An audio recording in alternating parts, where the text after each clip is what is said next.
her. Historie fra Brundeslivsgade, Hovedrandegade, Tjembag, Anshay, Lauersand.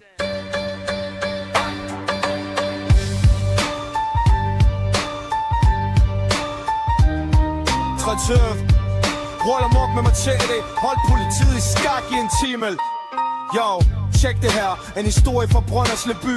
En 3-årig mand, han selv var forrøgt og skyld. En aften i juni, klokken var 11 sen. Nordjyllands politi blev alarmeret, det var åbenlyst sent. Med en machete i hånden og en pistol af trap holdt han en anden person i skak, det var for groft et klap. Op mod halsen med bladet, pistolen mod en pande. Sådan startede dramaet i det jyske land. Politiet nåede frem i stort antal og flok, men manden var rasende, han fik aldrig nok. Han truede betjenten, tog ladet i brev på sin lejr. Råbte, jeg skyder jer fandme, hvis I kommer nærmere i vej.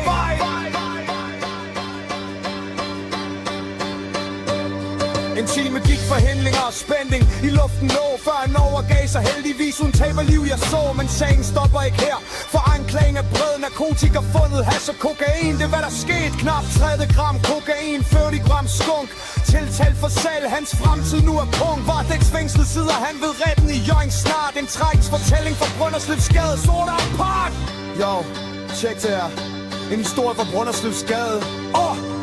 Yo, tjek det her, en historie fra Brønderslevsgade. Hovedrollen er Kade Tindal, en sag der er ude af stedet. En aften i juni, klokken var 11 sen. Nordjyllands politi blev alarmeret, for Kade var slemt.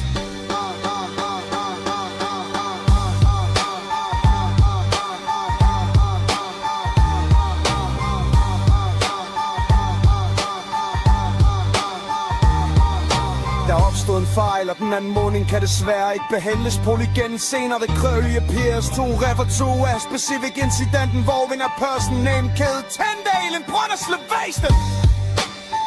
Probably available information.